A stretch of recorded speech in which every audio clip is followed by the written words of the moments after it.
आज के इस वीडियो में हम बात करने वाले हैं जुजुत्सु काइसन के सबसे पावरफुल सॉर्सरर्स के बारे में। एंड इस वीडियो में हम गोजो और सुकुना की बात नहीं करेंगे क्योंकि वो दोनों तो पहले ही मेन कैरेक्टर है।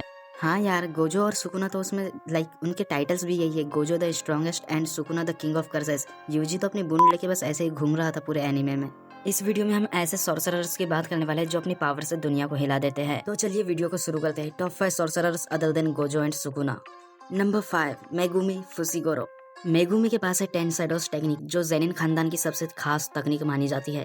10 शैडोज टेक्निक के कारण जो मेगुमी है वो 10 शिकिगामी को समन कर सकता है। एंड इन 10 शिकिगामी में एक महोरागा भी है। एंड अगर महोरागा बैटल में आ चुका है तो समझ लो कि दुश्मन की फटने वाली है। महोरागा जो है वो अपने ऊपर होने वाले किसी भी अटैक को अडेप्ट कर लेता है, चाहे वो फिर इन्फिनिटी हो या फिर कोई डोमेन। एंड इससे लड़ने में सुकुना को भी काफी ज्यादा दिक्कत आई थी। एनीमे में मेगुमी की शुरुआत काफी ज्यादा सिंपल थी, एक काम स्टूडेंट जो खुद को ज्यादा एक्सप्रेस नहीं करता। लेकिन उसका टैक्टिकल माइंड और कर्स एनर्जी का सही से इस्तेमाल उसे एक अलग लेवल पे ले जाता है। गोजो ने खुद ही एक्सेप्ट किया था कि एक दिन मेगुमी उसे आगे उसे छोड़ के क्या बोल रहा हूँ। गोजो ने खुद ही एक्सेप्ट किया था कि एक दिन मेगुमी उसे पीछे छोड़ के खुद आगे निकल जाएगा। मेगुमी अभी अपने पीक पावर पे नहीं है। अगर फ्यूचर में वो महोरागा और बाकी शिकिगामी को कंट्रोल करना सीख गया तो उसे रोकना मुश्किल नहीं, नामुमकिन होगा। नंबर 4, हरामी हिगुरुमा। एक टाइम पे हिगुरुमा कोर्ट में केसेस लड़ता था क्योंकि वो एक लॉयर था। लेकिन कलिंग गेम के टाइम पे इसने अपनी पावर्स को अवेकन किया। अपनी अवेकनिंग के बाद हिगुरुमा बिना किसी ट्रेनिंग के कुछ ही वक्त में एक स्पेशल ग्रेड सॉर्सरर के बराबर हो गया, बिना किसी ट्रेनिंग के। तो सोचो अगर इसे ट्रेनिंग दी जाए तो ये कितना आगे जा सकता है। हिगुरुमा के पास एक डोमेन एक्सपेंशन भी है जिसका नाम है आइडल डेथ गैम्बल। अपने डोमेन में वो एक कोर्ट रूम को समन कर लेता है एंड जिसके कटघरे में खड़ा होता है इसका दुश्मन। और अगर इसका दुश्मन गिल्टी प्रूव हो गया तो उसके दुश्मन की सारी कर्स एनर्जी को सील कर दिया जाता है। सो ये काफी ज्यादा डेडली बन जाता है क्योंकि अगर तुम्हें याद हो तो हिगुरुमा एक लॉयर है एंड एक लॉयर से केस में जीत पाना किसी कर्स के लिए तो काफी ज्यादा मुश्किल होगा। तो इट्स लाइक 99.9% जम्स क्लियर वाला सीन। नंबर 3, सुगुरो गेटो।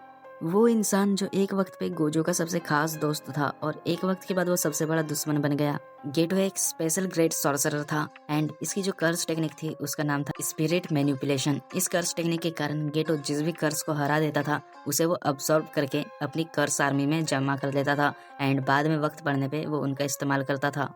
नंबर 2 पे आता है हमारा इमोर्टल गैम्बलर किंजी हकारी। हकारी जो है वो काफी ज्यादा चिल बंदा है क्योंकि जब ये फाइट करने पे आता है तो इसको मारना बिल्कुल इम्पॉसिबल सा हो जाता है।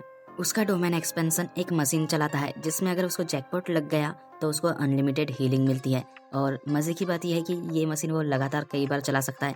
तो जब इसका डोमेन खुला हुआ हो तो ये प्रैक्टिकली इमोर्टल बन जाता है। Number 1 and the only one two deserve this spot, Utah. Utah की कर्स एनर्जी का लेवल इतना ज्यादा है कि गोजो के बाद ये सेकंड नंबर पे सबसे ज्यादा मैना रखता है।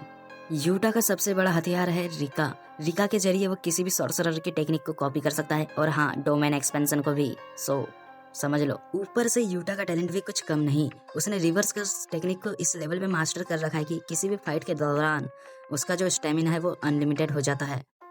पूरी जेजे के कम्युनिटी ये कहती है कि Utah is the only sorcerer who can claim Gojo's throne after सबको पता है किटकैट।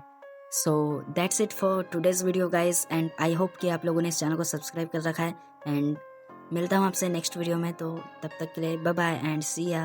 होपफुली कि आपकी लाइफ भी अच्छी चल रही हो मेरे जैसे, मतलब मेरी लाइफ भी काफ़ी अच्छी चल रही है। तो मिलता हूँ नेक्स्ट वीडियो में एंड ऐसा ही सपोर्ट करते रहो। Bye bye.